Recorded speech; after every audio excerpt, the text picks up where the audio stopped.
یہ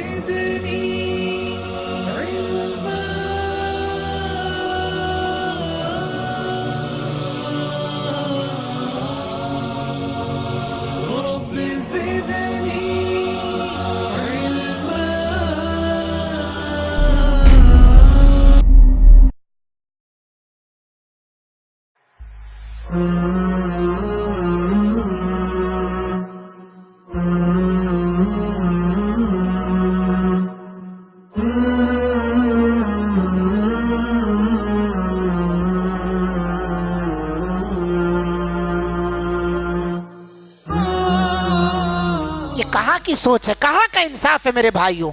وہ نبی، وہ انبیاء جن سے ایک بھی کوتاہی گمان نہیں کر سکتے کہ ان سے کہیں چوک ہوتی رہی ہوگی، معصوم عن الخطا تھی ان کی ذاتیں، ایسوں پر سب سے زیادہ آزمائشیں ہیں، پھر ہم کیسے سوچ سکتے کہ ہم بچ جائیں گے؟ اسی کو اللہ نے کہا احسب الناس ان یترکوا، کیا ان لوگوں نے یہ گمان کر رکھا ہے کہ انہیں چھوڑ دیا جائے گا محض یہ کہنے کی وجہ سے آمنا کہ ہم ایمان لے آئے؟ وَهُمْ لَا يُفْتَنُونَ، وہ آزمائے نہیں جائیں گے؟ جب ان سے بڑی بڑی ہستیاں آزمائی گئی ہیں تو پھر یہ کیسے سوچ رہے ہیں کہ انہیں بغیر آزمائش کے چھوڑ دیا جائے گا؟ اس کا مطلب یہ اللہ کا قانون ہے۔ ہمیں کرنا کیا ہے؟ سب سے پہلے میرے بھائیوں، یہ مصیبتیں، یہ آزمائشیں جو آئی، میں نے کہا سب سے بڑی جو ہستیاں ہیں ان پر آئی ہیں، ہم پر بھی آئیں گی۔ حضرت یعنی انبیاء کی ذات دیکھیے، حضرت ابراہیم علیہ السلام کی ذات گرامی، جن کے بارے میں ان ابراہیم کان امتن واحدہ کہا گیا، تنہا ایک سینٹر تھے دعوت کے، مدرسہ تھے، جامعہ تھے، یونیورسٹی تھے، وہ جتنا ایک قوم کام کر سکتی ہے اتنا تنہا انہوں نے اکیلے کام کیا ہے دعوت و تبلیغ کے لیے، پوری زندگی اللہ کے راہ میں۔ اللہ نے جب جب کہا ابراہیم علیہ السلام سے، ابراہیم علیہ السلام اسلم قال اسلمت لرب العالمین، جب جب کہا ابراہیم تابع فرما بردار ہو جاؤ، کہا میں تو اسی کے لیے پیدا ہی کیا گیا ہوں، اسلمت لرب العالمین۔ اس کے باوجود پوری زندگی اللہ رب العالمین نے ان کی آزمائش اور ابتلا سے عبارت کر دی ہے۔ ان ھذا لہو البلاء المبین، کیا آپ کو کہا گیا کہ آپ اپنے بیٹے کے گلے پر چھری چلا دیں؟ کیا آپ کو کہا گیا کہ اپنی بیوی بچوں کو لے جا کر کے بے آب ہو گیا صحرا جنگل وادی میں چھوڑاؤ؟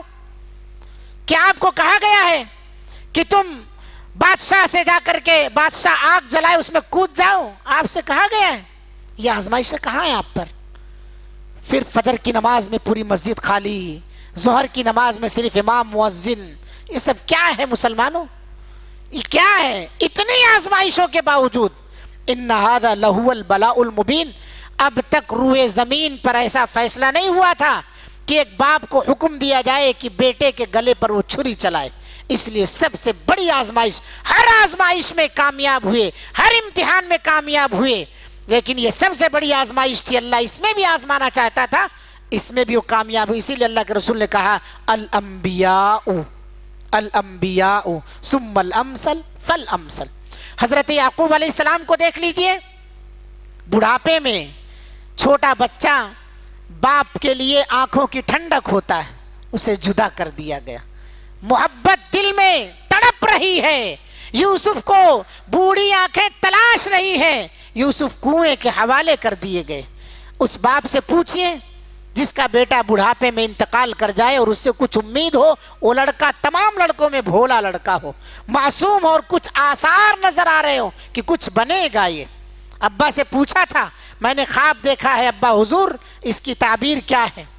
اس خواب کو بھی ان کے ذہن میں وہ خواب بھی تھا، مگر جدا کر دیا گیا، اور ایسے بچے کے لیے باپ بہت تڑپتا ہے۔ آزمائش نہیں تو کیا ہے، اتنا روئے کہ آنکھوں کی روشنی چلی گئی۔ اور بیٹے کو بھی دیکھ لیجئے، چھوٹا بچہ، کیا غلطی کی تھی اس نے؟ کیا غلطی کی تھی؟ بھائی حاسد بن گئے، کنویں کے حوالے کر دیا، اور پھر تھوڑے بڑے ہوئے جیل کے سلاخوں کے پیچھے چلے گئے بغیر غلطی کے۔ آزمائش نہیں تو پھر اور کیا ہے؟ اور حضرت ایوب علیہ السلام کی زندگی آپ کے سامنے، پوری زندگی، اکثر و بیشتر زندگی جو ہے بیماری کی مدت میں کٹی۔ کون تھے یہ لوگ؟ وقت کے یا اپنے دور کے سب سے بڑے گنہگار تھے، موسیٰ علیہ السلام ظالم بادشاہ فرعون سے ٹکرانا پڑا. محمد صلی اللہ علیہ وسلم کی زندگی یتیمی، فقر و فاقہ، تنگ دستی میں گزری. کون تھے یہ لوگ؟ الانبیاء ثم الامثل فالامثل. یہ سب کے سب نبی تھے، سب کے سب نبی تھے. ان پر آزمائشیں ہوئی. تو ہمیں یہ سوچنا چاہیے کہ اس دنیا کے اندر ہم ہی اکیلے ایک مصیبت میں مبتلا نہیں ہیں. ہم سے پہلے بھی لوگ آزمائے گئے ہیں، لیکن آزمائش میں ہم باولے نہ بن جائیں. انہوں نے جو کامیابی کے لیے رسی تھامی، وہی رسی ہم بھی تھامیں. تب تو مومن کامیاب ہے، اور مومن کا ہر معاملہ خیر کا ہے. اللہ تعالیٰ، اللہ کے رسول نے جو کہا من یرد اللہ بہ خیرا یصب منہ، بھلائی کے لیے اللہ تعالیٰ اس کو آزمائش میں ڈالتا ہے. کب ہوگا؟ جو انبیاء کا طریقہ، وہ طریقہ ہم اختیار کریں. سب سے پہلی چیز ہم یہ سمجھیں کہ یہ تقدیر کا حصہ ہے. ایمان رکھے تقدیر پر. آج میں نے کہا ابھی کہ لوگ اکثر و بیشتر اچھائی پر ایمان رکھتے ہیں، برائی پر ایمان نہیں رکھتے، جبکہ یہی سب سے اہم چیز ہے. اچھائیاں تو ہر کوئی کہہ دیتا ہے، برائیوں پر آدمی بگڑ جاتا ہے، گمراہ ہو جاتا ہے. تو اسے تقدیر کا حصہ رکھیں. اللہ رب العالمین نے بیان فرمایا کہ ہم نے اس تقدیر کو 50,000 سال پہلے لکھا دیا ہے. اللہ رب العالمین لکھا دیا. تو ہماری تقدیر میں سے بھی یہ اللہ تعالیٰ سے ہم دعا کریں، لا يرد القدر الا الدعاء. تقدیر کو سوائے دعا کے کوئی چیز نہیں بدل سکتی. اور پھر اس پر بھی ایمان رکھیں کہ دعا تقدیر کو بدل سکتی، یہ بھی تقدیر کا حصہ ہے. دعا تقدیر کو بدل سکتی، اس پر ایمان رکھنا یہ بھی تقدیر کا حصہ ہے. لہٰذا دعا کریں اللہ تعالیٰ سے اس مصیبت کے دور ہونے کے لیے. انبیاء نے دعائیں کی ہیں مصیبتیں جب ان پر آئی ہیں.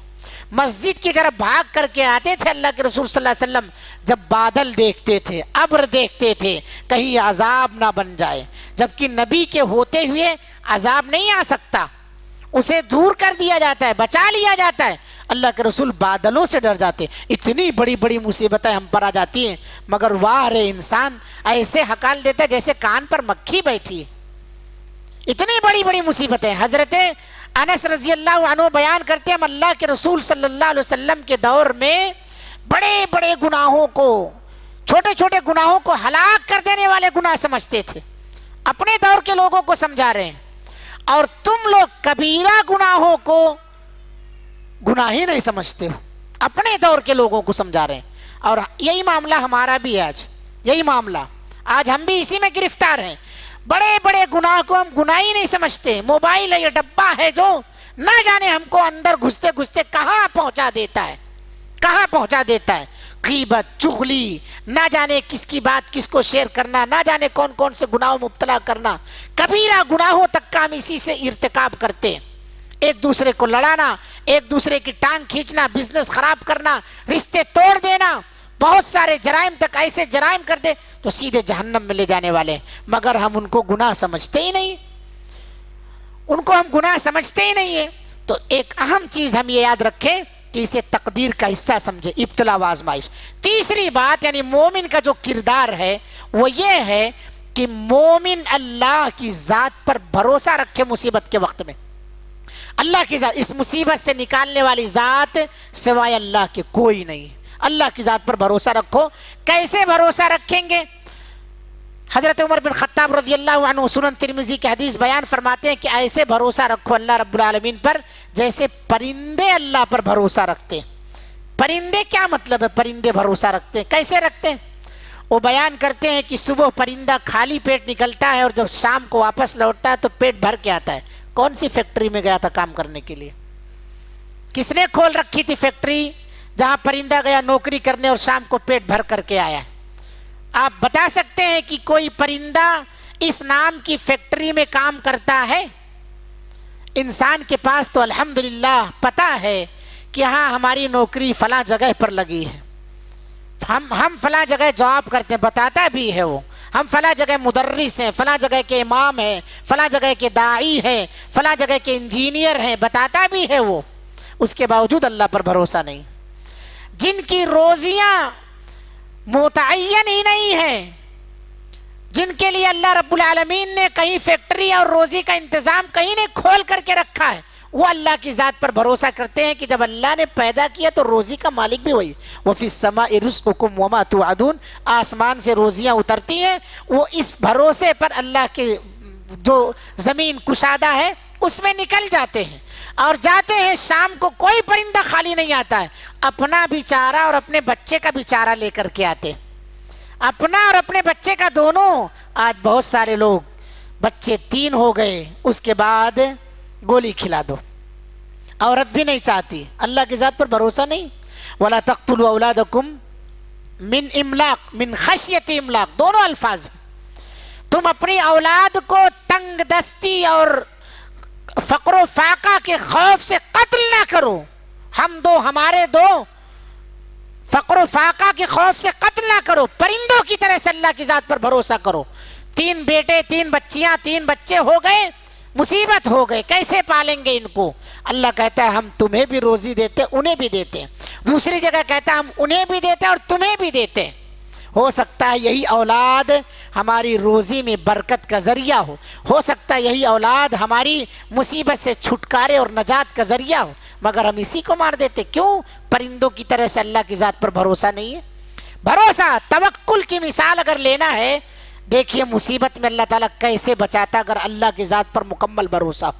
حضرت موسیٰ علیہ السلام ہے, موسیٰ علیہ السلام فرعون کا لشکر موسیٰ علیہ السلام کو اور مومنوں کو پیچھا کرتے ہوئے جا رہا ہے, پیچھا کرتے کرتے جا رہا ہے.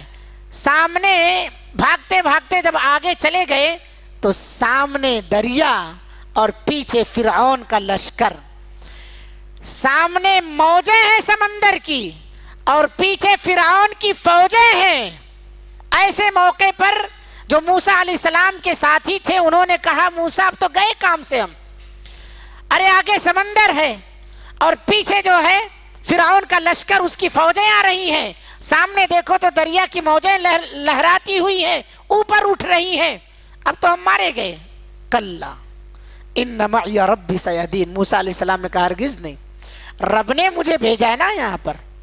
ان معی ربی سیہدین, مجھے امید ہے یقیناً میرا رب میرے ساتھ ہے. سیہدینی, ان قریب وہ مجھے راستہ بتائے گا, میری رہنمائی کرے گا. حکم ہوتا ہے موسیٰ پانی پر لاٹھی مارو, اسی پانی پر لاٹھی مارا جاتا ہے جو چٹان کی طرح سے کچھ دیر پہلے اٹھ رہی تھی, بنی ہوئی تھی, جہاں جانے کے لیے لوگ ڈر رہے تھے. لاٹھی مارنے کے بعد دریا میں راستہ بن جاتا ہے, موسیٰ علیہ السلام اور ان کا لشکر پار ہو جاتا ہے, اور وہی دریا فرعون اور اس کے لشکر کے ڈوبنے کا مرکز اور ماوا بن جاتا ہے. اگر اللہ کی ذات پر بھروسہ کرو تو اللہ تعالیٰ سمندروں کو بھی راستہ دینے کا حکم دے دیتا ہے. اللہ کے رسول صلی اللہ علیہ وسلم ہجرت کا موقع ہے, ہجرت کر رہے ہیں. ابو بکر صدیق رضی اللہ عنہ اور محمد الرسول اللہ صلی اللہ علیہ وسلم غار میں چھپے ہوئے ہیں. توکل کی مثال ہے میرے بھائیو, غار میں چھپے ہوئے ہیں. نبی کریم صلی اللہ علیہ وسلم کے سر پر 100 اونٹ کا انعام لگ چکا ہے. لوگ پھیل گئے ہیں تلاشنے کے لیے, چپا چپا کونا کونا تلاشا جا رہا ہے. کرفیو نافذ ہو گیا مکہ کے اندر, سب کو کہیں نہ جہاں دکھائی دے وہاں سے پکڑ لو, زندہ یا مردہ کسی بھی صورت میں لے کر کے آئے گے. 100 سرخ اونٹ انعام دیے جائیں گے. سب سے قیمتی دولت اگر تھی عربوں کے اندر تو 100 اونٹوں کی دولت تھی, سرخ اونٹوں کی دولت تھی. چنانچہ ایک نہیں 100 اونٹ دیے جائیں گے اسے. مرسڈیز کار کیا ہوگی اس کے آگے, آج اس کے آگے مرسڈیز آج کی جو سب سے مہنگی کاریں ہیں اس سے زیادہ قیمتی مانے جاتے تھے وہ. چنانچہ نکل گئے لوگ تلاشنے کے لیے. حضرت ابو بکر صدیق رضی اللہ عنہ اللہ کے رسول صلی اللہ علیہ وسلم سے کہتے ہیں کہ اگر انہوں نے ذرا سی نگاہ ایسے کی غار کے دہانے پر پہنچ گئے, اگر انہوں نے ہمارا نیچے دیکھ لیا تو اللہ کے رسول ہم کو دیکھ لیں گے.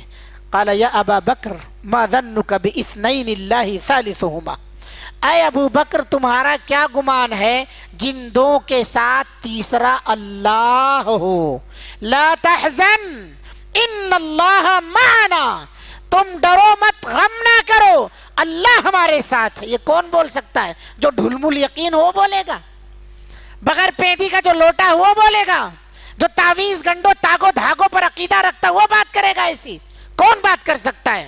جسے مکمل اللہ کی ذات پر بھروسہ ہو، توکل ہو کہ مصیبت میں اگر ڈالا ہے تو نکالنے والا بھی وہی ہے، وہی شخص بول سکتا ہے۔ مصیبتوں سے نجات دینے والا وہی شخص ہے جو ہر ایک کلروں پر، ہر ایک کپڑوں پر ایمان اور عقیدہ رکھتے ہو، ہر کنکر کو شنکر جو مانتے ہوں۔ ایسے لوگ یہ بات کہہ سکتے ہیں؟ کبھی نہیں کہہ سکتے میرے بھائیوں، کبھی نہیں کہہ سکتے ہیں۔ وہی کہہ سکتا ہے جو صرف اور صرف اللہ واحد پر یقین رکھتا ہو۔ اور محمد الرسول اللہ صلی اللہ علیہ وسلم کی ذات پر ہم شک کر سکتے ہیں؟ کبھی نہیں کر سکتے ہیں۔ یہ کلمات توکل کے کلمات، فَإِذَا عَزَمْتَ فَتَوَكَّلْ عَلَى اللَّهِ نکل پڑے تھے اللہ کے رسول صلی اللہ علیہ وسلم۔ اللہ کے رسول صلی اللہ علیہ وسلم آگے جب بڑھے تو سراقہ بن مالک پیچھا کرتے ہوئے گیا، پہنچ گیا تھا کنارے تک۔ کئی معجزے بھی آئے اس راستے میں۔ ایک معجزہ یہ تھا کہ اس کی سواری دھنس جا رہی تھی زمین میں۔ اللہ کے رسول صلی اللہ علیہ وسلم سے اس نے کہا کہ دعا کر دو کہ اللہ تعالیٰ اس کو نکال دے۔ نبی محترم رحمت للعالمین تھے، دعا بھی کیا دشمن کے لیے جو سر قلم کرنے آیا ہے، 100 اونٹ کے انعام لینے کے لیے نکلا ہے۔ ہم اور آپ رہیں تو اگر اس کو اکیلے میں پا جائیں تو باندھ دے، جکڑ دے بیڑیوں میں اور اپنے ساتھ لے کر کے چلے جائیں۔ محمد الرسول اللہ صلی اللہ علیہ وسلم نے اس شخص کے لیے دعا فرما دی، اور آپ صلی اللہ علیہ وسلم کی دعا کی برکت سے اس کا گھوڑا جو ہے نکل گیا کیچڑ میں سے۔ زمین سوکھی ہے مگر جیسے لگ رہا ہے کیچڑ میں دھس گیا ہے، دعا کی برکت سے نکل گیا۔ نکل جانے کے بعد پھر وہی حرکت۔ اللہ کے رسول صلی اللہ علیہ وسلم جانتے ہیں کہ میرے پیچھے جو آ رہا ہے سر قلم کرنے کے لیے آ رہا ہے، مگر آپ صلی اللہ علیہ وسلم نے ایسے موقع پر نہ دھمکایا نہ ڈرایا، بلکہ بشارت کے کلمات سنائے۔ ماذا بک اذا لبست کسرا، سراقہ تجھے کیسا لگے گا جب تو کسرا کے کنگن پہنے گا؟ سراقہ تجھے کیسا لگے گا وہ وقت جب تو کسرا کے کنگن پہنے گا؟ حضرت عمر بن خطاب کے دور میں کسرا کے کنگن پہنائے گئے سراقہ بن مالک کو۔ یہ بشارت کے کلمات ڈرپوک آدمی کہہ سکتا ہے؟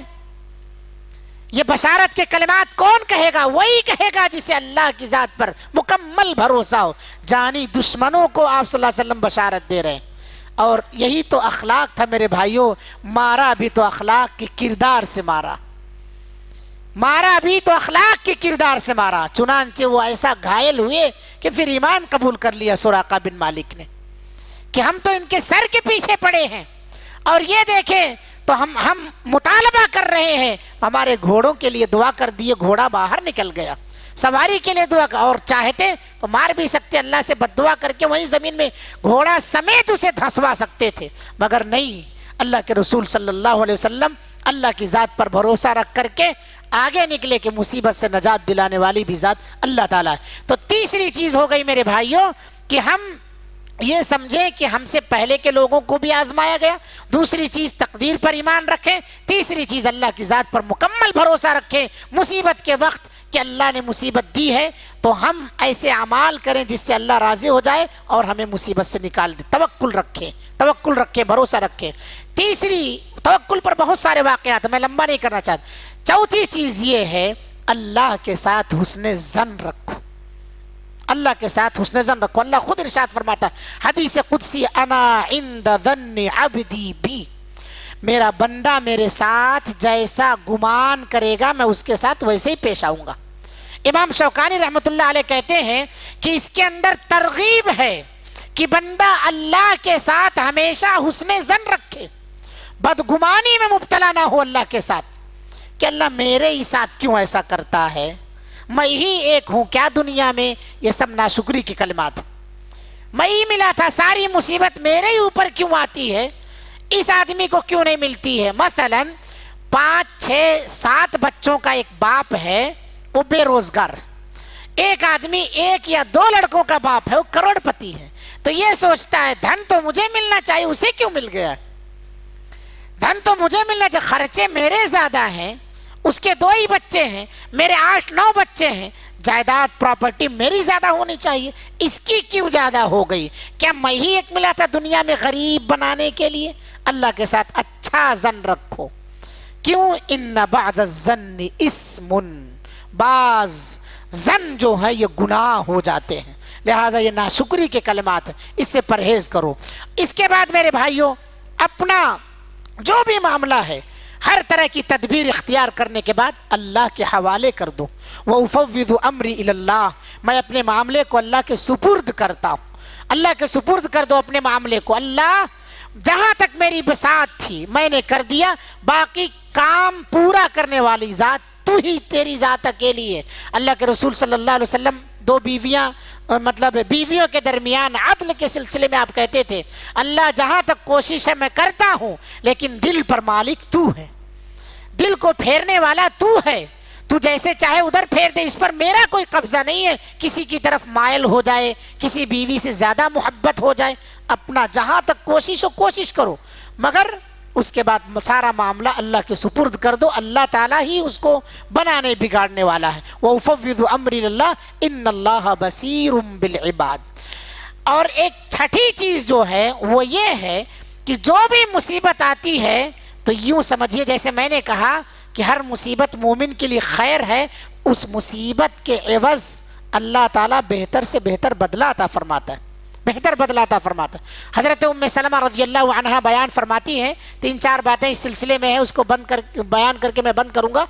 ام سلمہ رضی اللہ عنہا نام سنا ہوگا آپ نے، ابو سلمہ ان کے شوہر تھے، ان کا انتقال ہو گیا۔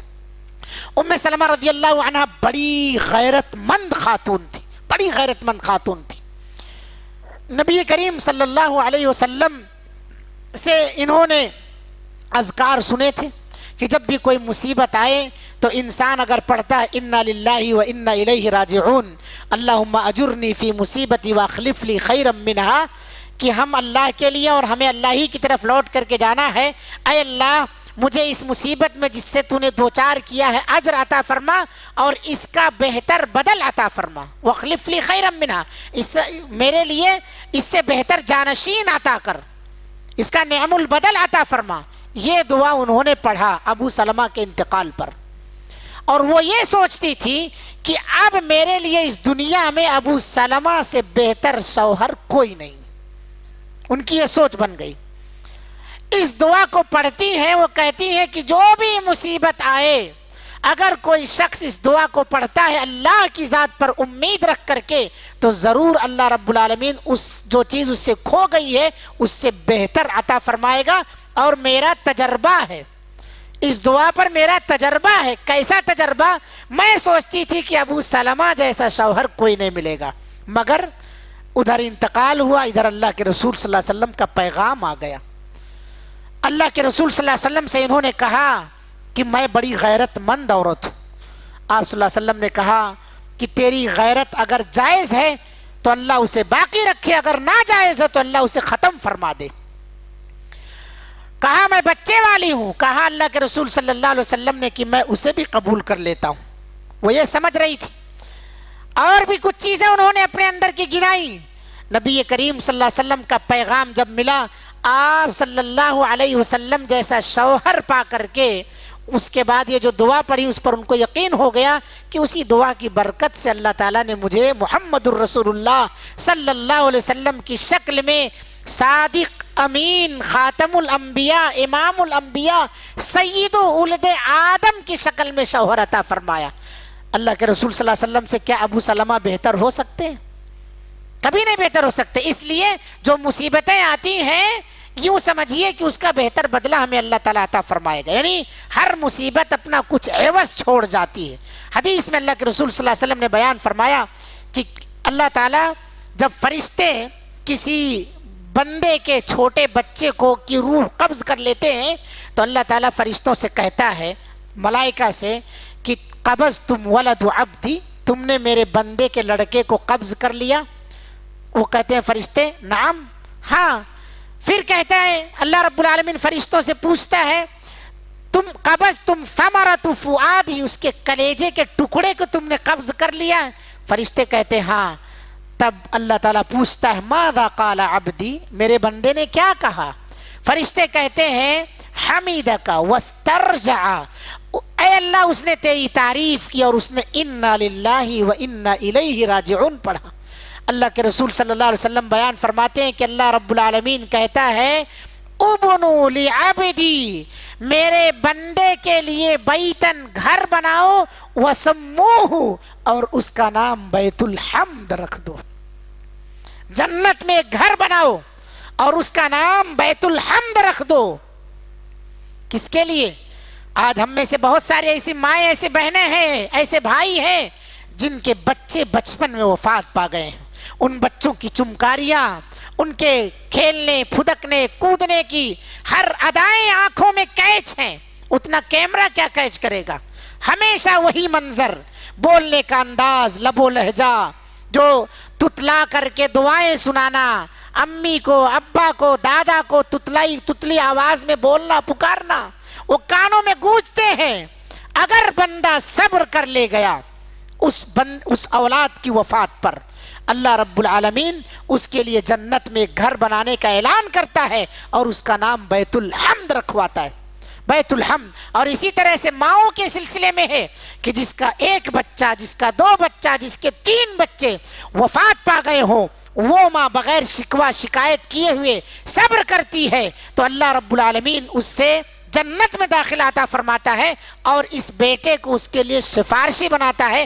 حدیث میں آتا ہے کہ یہ چھوٹا سا بچہ اگر اس کی ماں موحدہ ہے، مشرکہ نہیں ہے، تو اپنے ماں کی انگلی پکڑ کے جنت میں لے کر کے جائے گا۔ شرط یہ ہے کہ وہ ماں صبر کرے، جزا فضا، شکوہ شکایت، ماتم، سینہ کو بھی ان چیزوں سے پرہیز کرے۔ ام سلمہ کا واقعہ آپ کی نگاہوں کے سامنے ہونا چاہیے۔ ابو طلحہ گھر سے باہر تھے، بچے کی طبیعت خراب تھی، ام سلمہ کے لڑکے کا انتقال ہو گیا۔ ابو طلحہ رات میں آتے ہیں، کھانا کھلایا، حق زوجیت بھی ادا کیا۔ باپ نے پوچھا کہ بیٹا کی حالت کیا ہے، کہاں ہے؟ تو انہوں نے کہا کہ بیٹا آرام سے، بیٹا آرام سے ہے، آرام سے ہے۔ آخر کیا حالت ہے اس کی؟ حالت پوچھی گئی تو انہوں نے کہا، سمجھایا کہ اگر کسی کی امانت آپ کے پاس رکھی جائے اور امانت رکھنے والا مانگے تو کیا آپ اس کی امانت واپس نہیں کریں گے؟ ابو طلحہ نے کہا واپس کر دیں گے۔ کہا ایسے ہی اللہ رب العالمین نے ہمیں بیٹے کو بطور امانت عطا کی تھی، اللہ تعالیٰ نے اپنی امانت مانگ لی، اب یہ اشارہ تو سمجھتے ہی تھے، فوراً آپے سے باہر ہو گئے۔ یہ کیا بات؟ کھانا کھلایا اور حق زوجیت بھی عطا کیا، اس کے بعد تم یہ خبر دے رہی کہ بیٹے کا انتقال ہو گیا ہے۔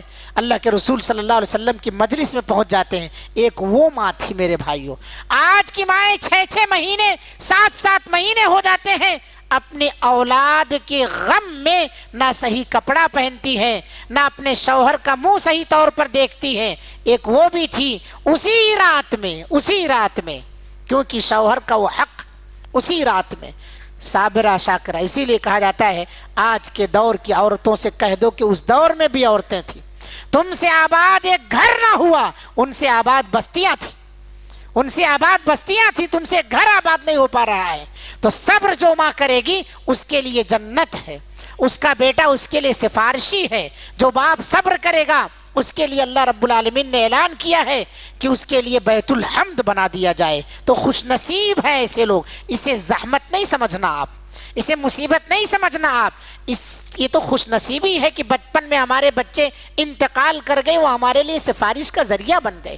اسی طرح سے اللہ کے رسول صلی اللہ علیہ وسلم نے بیان فرمایا، جس بندے کی دو عظیم نعمتیں لے لی گئی ہیں اس پر اس نے صبر کیا تو اللہ رب العالمین اس کے بدلے میں جنت عطا فرماتا ہے۔ اور وہ 2 عظیم نعمتیں اس کی 2 آنکھیں، جس کی بینائی چلی گئی ہے، آنکھوں کی بصارت زائل ہو گئی ہے، اللہ رب العالمین اگر ان بینائی پر، اس مصیبت پر وہ صبر کرتا ہے بینائی کے چلے جانے پر، اللہ رب العالمین اس 2 آنکھوں کے بدلے میں اسے جنت عطا فرماتا ہے، جنت عطا فرماتا ہے۔ اور دوسری حدیث کے اندر، صحیح مسلم کی حدیث، اللہ کے رسول صلی اللہ علیہ وسلم نے بیان فرمایا کہ اگر کسی بندے کی سب سے محبوب چیز لے لی گئی ہے اس پر وہ صبر کرتا ہے تو اس کا بدلہ سوائے جنت کے کچھ نہیں۔ اب اس محبوب چیز میں اولاد بھی ہے، مال بھی ہے، اس محبوب چیز کے اندر سب سے پسندیدہ چیزیں، یہاں نکرہ لفظ ہے، یہ پسندیدہ چیزیں جس کی لے لی گئی، کوئی بھی چیز ہو سکتی ہے، وہ ہماری جان سے جو بھی چیزیں ہمارے دل کو بھا جائیں، وہ چیز ہم سے کھو گئی، چلی گئی، تو اللہ رب العالمین اس کے بدلے میں اگر ہم صبر کر لیتے ہیں، اللہ تعالیٰ سے ثواب کی امید کرتے ہیں اس کے کھو جانے پر، اللہ جنت عطا فرماتا ہے۔ تو جو بھی مصیبتیں آتی ہیں وہ ہمیں معاوضہ دیتی ہیں۔ یہ ہمارا ایمان اور عقیدہ، یہ ہمارا کردار ہونا چاہیے۔ ایک اور آخری بات ہے میرے بھائیوں، وہ یہ ہے کہ بیماری بہت سارے لوگوں کو لگتی ہے۔ بیماری جب بھی آتی ہے تو یاد رکھیے، ہر بیماری مومن کے گناہوں کے کفارہ کا ذریعہ بنتی، ہمارے درجات کو بلند کرتی۔ بیماری کو برا بھلا نہیں کہنا چاہیے۔ بہت سارے بیمار تنگ آ کر کے کہہ دیتے ہیں کیوں نہیں مجھے اللہ اٹھا لیتا ہے، اس بیماری سے کیوں نہیں نجات دے دیتا ہے، مطلب موت کی اس میں تمنا کرنے لگتا آدمی۔ غلط ہے، اسے روکا گیا ہے، اسے روکا گیا ہے۔ آپ بیمار ہیں، اللہ تعالیٰ کے بتائے ہوئے طریقے پر اگر آپ عمل کر رہے ہیں تو یہ بیماری آپ کے لیے درجات میں بلندی اور گناہوں کے کفارے کا ذریعہ بن جاتی ہے۔ لہٰذا بیماری کو برا بھلا نہ کہو، بیماری پیدا کرنے والا بھی اللہ تعالیٰ ہے، ورنہ اللہ کو برا بھلا کہنا ہو جاتا ہے۔ وہ صحابیہ کا واقعہ جن کو دورہ پڑتا تھا، فیڈس آتا تھا، اللہ کے رسول صلی اللہ علیہ وسلم کے پاس آئی اور کہا اللہ کے رسول صلی اللہ علیہ وسلم آپ دعا کر دیجئے کہ میری اس بیماری کو اللہ رب العالمین دور کر دے۔ نبی کریم صلی اللہ علیہ وسلم نے کہا اگر تو اس پر صبر کرتی ہے تو تیرے لیے جنت ہے۔ کہا اللہ کے رسول صلی اللہ علیہ وسلم میں جنت پانے کے لیے بیماری جھیل لوں گی، مگر آپ یہ دعا کر دیں کہ میں جب یہ بیماری میری آتی ہے تو میں بے پردہ ہو جاتی ہوں، اللہ تعالیٰ میری ستر چھپائے رکھے اس بیماری میں۔ بیماری کے عالم میں ایسی صحابیات کو، ایسی ماؤں بہنوں کو اپنے ستر کھلنے کا خوف رہتا تھا کہ کہیں کوئی دیکھ لے گا تو بعد میں ذلت اور رسوائی۔ آج کتنی مائیں بہنیں ہیں جو صحت مندی کے عالم میں نیم برہنہ کپڑے پہن کر کے گھومتی، بیماری کے عالم میں، صحت مندی نہیں بیماری کے عالم میں نیم برہنہ ہونا، ستر کھل جانا، ان چیزوں کے خوف سے اللہ کے رسول صلی اللہ علیہ وسلم سے دعا کرا رہے ہیں کہ بیماری تو جھیل لیں گے، مگر یہ جو ستر کھل جاتی ہے اللہ سے آپ یہ دعا کر دیں کہ اس پر پردہ ڈالے رہے، ڈھانپے رہے۔ فیڈس کی بیماری بہت ساری ماؤں بہنوں کو بھی ہے، بہت سارے بھائیوں کو بھی آ جاتی ہے، اللہ ہر بیمار کو اس سے شفا عطا فرمائے۔ مگر یہ دیکھیے یہاں پر عبرت کی جو چیز ہے ہمارے لیے کہ ایسے موقع پر بھی وہ پردے کا خیال رکھتی تھی۔ آج صحت مندی کے عالم میں کتنی ایسی عورتیں ہیں جو بے پردگی کا مظاہرہ کر رہی ہیں۔ میرے بھائیوں، یہ ساری باتیں جو ہے ہمارے سامنے آ رہی ہیں، یہ اس وجہ سے ہے کہ ہم اپنے کردار کی اصلاح کریں، ہم اپنا کردار ایسا کردار بنائیں۔ آخری چیز ایک اور ہے کہ رشتہ داروں کی طرف سے ہم کو تکلیف پہنچتی، بہت سارے رشتہ دار ہم سے رشتے کاٹ لیتے ہیں، دور ہو جاتے ہیں، اور ہم جوڑنا چاہتے ہیں، ان سے رشتے جوڑنا چاہتے ہیں۔ حضرت ابو ہریرہ رضی اللہ عنہ کی حدیث، ایک آدمی اللہ کے رسول صلی اللہ علیہ وسلم کے پاس آیا اور کہتا ہے اللہ کے رسول صلی اللہ علیہ وسلم میں اپنے رشتہ داروں کے ساتھ بڑا اچھا ہوں، ان کے ساتھ ہمیشہ اچھے معاملات کرتا ہوں، مگر میرے رشتہ دار میرے ساتھ ہمیشہ بدسلوکی کرتے، ان کی میں ساری غلطیاں معاف کرتا ہوں، وہ میری ہر اچھائیوں کو غلطیوں میں تبدیل کرنا چاہتے ہیں، اے اللہ کے رسول صلی اللہ علیہ وسلم ان کی ساری ایذائیں میں جھیلتا ہوں۔ مطلب یہ تھا کہ اللہ کے رسول صلی اللہ علیہ وسلم کیا میرا ہی اکیلے حق ہے رشتہ جوڑنے کا؟ میں ہی جب ملوں تو ان کو سلام کروں، ان کے ساتھ حسن سلوک کروں، کب تک؟ اللہ کے رسول صلی اللہ علیہ وسلم گویا یہ آدمی تنگ ہو گیا تھا نا، پریشان ہو گیا تھا۔ اللہ کے رسول صلی اللہ علیہ وسلم نے اس کو دو چیزیں سنائی، اور یہ دو چیزیں آپ گھر لے جائیے، رشتہ داری جوڑیے، معاف کیجیے، اللہ معاف کر دے گا، معاف کیجیے آپ، اللہ معاف کر دے گا۔ بہت سارے لوگ کہتے جوڑوں میں درد ہے، اکڑ گیا ہوں میں، گھٹنوں میں درد ہے، پکڑ لیے گئے ہو، کیوں؟ تم نے اپنے دلوں میں کسی کا کینہ، کپٹ، بغض، حسد یہ سب پکڑ کے رکھا ہے، اس لیے جب تم پکڑ کے رکھے ہو تو اللہ بھی تم کو پکڑ لیا ہے، جب تم چھوڑ دو گے تو اللہ بھی تمہیں چھوڑ دے گا۔ لہٰذا معاف کرنے کی عادت ڈالو، اللہ معاف کرے گا۔ اللہم انک عفو تحب العفو فاعف عنی پڑھتے رہتے ہو، اللہ ایسے ہی معاف کر دے گا۔ اللہ سے معافی چاہتے ہو اور تم خود معاف نہیں کرتے ہو، اللہ ایسے معاف کر دے گا۔ حضرت عائشہ رضی اللہ عنہ نے پوچھا تھا لیلۃ القدر جو بڑی عظیم رات ہے، اس کو میں پاؤں تو کیا پڑھوں؟ یہ نہیں کہا کہ قرآن پہ قرآن پڑھتے جاؤ، سب سے بہتر کتاب کچھ نہیں ہو سکتی قرآن سے بہتر، یہ نہیں کہا آپ صلی اللہ علیہ وسلم نے، چھوٹی سی دعا سکھائی، اللہم انک عفو تحب العفو فاعف عنی، اے اللہ تو عفو ہے، معاف کرنے والا ہے، معافی کو پسند کرتا ہے، مجھے معاف فرما دے، فاعف عنی فاعف عنی، مجھے معاف فرما دے۔ کب یہ معافی کب ملے گی؟ آپ اللہ سے امید کر رہے ہیں کہ اللہ مجھے معاف کر دے، اور سارے لوگوں کو جکڑ کے رکھے ہو، ان کو نہیں معاف کر رہے ہو، تو کرو مہربانی تم اہل زمین پر، خدا مہربان ہوگا عرش بری پر۔ زمین والوں پر رحم کرو گے، اللہ بھی رحم کرے گا۔ اس لیے رشتہ جوڑیے۔ اللہ کے رسول صلی اللہ علیہ وسلم نے اس صحابی سے کہا، جیسا تو کہہ رہا ہے اگر تو اپنے بات میں سچا ہے تو یاد رکھ، تو اپنے رشتہ دار کے منہ میں گرم راکھ ڈال رہا ہے۔ جب تک تو یہ حسن سلوک کر رہا ہے اس کو جلن ہو رہی ہے، تیرے اس حسن سلوک سے اس کو ایسے تکلیف پہنچتی ہے جیسے انگارہ اس کو تکلیف پہنچاتا ہے۔ اور جب تک تو اس پر عمل کرتا رہے گا، غیبی طور پر تیرے لیے اللہ تعالیٰ فرشتے متعین کر دیا ہے مدد کے لیے۔ ہم رشتہ داریاں توڑ کر کے یہ سوچیں کہ اللہ تعالیٰ ہمیں کروڑ پتی بنا دے، کبھی نہیں ہو سکتا ہے۔ رشتہ داری جوڑیے، اور رشتہ داری میرے بھائیوں جو پریشان ہے، مصیبت میں مبتلا ہے رشتہ داروں سے، رشتہ داری اکثر لوگ کہتے ہیں کہ آپ کچھ کریں ہمارے ساتھ تو ہم آپ کے ساتھ، یہ تو بدلہ ہو گیا۔ لیس الواصل بالمکافی ولکن الواصل الذی اذا قطعت رحمہ وصلہ۔ وہ رشتہ دار رشتہ نہیں جوڑنے والا ہے جو بدلے کی رشتہ داری کرتا ہے، بلکہ وہ رشتہ دار رشتہ جوڑ رہا ہے جسے کاٹ دیا گیا ہے، وہ اس کے پیچھے پڑا جوڑنے کے لیے۔ ہم بدلے کی رشتہ داریاں نبھاتے ہیں۔ آپ ہمارے گھر آئے تو ہم بھی آپ کے گھر آئے، آپ نے فون کیا تو ہم بھی فون کیے، آپ نے خیریت پوچھا تو ہم بھی پوچھے، آپ نے ہدیہ بھیجایا تو ہم بھی بھیجائے۔ کبھی ایسوں کو بھی بھیجاؤ جو کبھی آپ کے گھر ہدیہ نہیں بھیجتا ہے، مگر اس امید میں نہیں کہ ہم بھیجیں گے تو وہ بھی بھیجے گا، ہم کریں گے تو وہ بھی کرے۔ یہ تو بدلہ پھر ہو گیا وہی، یہ تو بدلہ پھر وہی ہو گیا۔ ایسے لوگوں کو جوڑیے جو آپ سے کٹے ہوئے ہیں، آپ سے دور بھاگ رہے ہیں، تب یہ نہ سمجھے کہ کیا ہماری اکیلے کی غرض پڑی ہے۔ اللہ کے رسول صلی اللہ علیہ وسلم کی وہ دو بشارتیں یاد رکھو، جب تک ایسا کرتے رہو گے تو تم سمجھو گویا گرم راکھ اس کے منہ میں ڈال رہے، اور دوسری چیز غیبی طور پر پیٹھ پیچھے اللہ کی مدد آتی رہے گی۔ تو یہ باتیں ہیں، اختصار یہ ہے کہ ہم یہ سمجھیں کہ سب سے بہتر لوگ بھی اس دنیا میں آزمائے گئے، ہم ہی اکیلے اس مصیبت میں دو چار نہیں۔ دوسری چیز، مصیبتیں آزمائشیں تقدیر کا حصہ ہیں۔ تیسری چیز، اللہ کی ذات پر توکل اور بھروسہ رکھو، تعویذ گنڈے شرک اور بدعات میں نہ جاؤ مصیبتوں کے وقت۔ اولاد نہیں مل رہی ہے، درگاہوں کا چکر نہ لگاؤ، ان کا چلتا ہوا پھرتا ہوا یا یہ زمین وہ زمین دھو کر کے نہ پیو۔ اللہ کی ذات پر بھروسہ رکھو، اللہ کی طرف سے آزمائشیں آتی رہتی ہیں، اللہ تعالیٰ کی نشانیاں ہیں، کسی کو اولاد دیتا ہے، کسی کو بغیر اولاد کے رکھتا ہے، کسی کو بیٹا بیٹی دونوں دیتا ہے، کسی کو صرف بیٹا کسی کو صرف بیٹی، اللہ کی نشانیاں، جسے چاہے اسے باج بھی رکھتا ہے۔ اللہ کی ذات پر بھروسہ رکھیے۔ چوتھی چیز یہ ہے، اللہ کے ساتھ حسن ظن رکھو۔ پانچویں چیز یہ ہے کہ ہر معاملے کو تدبیریں اختیار کرنے کے بعد اللہ کے سپرد کر دو۔ اور چھٹی چیز یہ ہے کہ جو بھی مصیبتیں آتی ہیں وہ اس پر اگر ہم صبر کرتے ہیں تو ضرور بدلہ دیتی ہیں ہمیں۔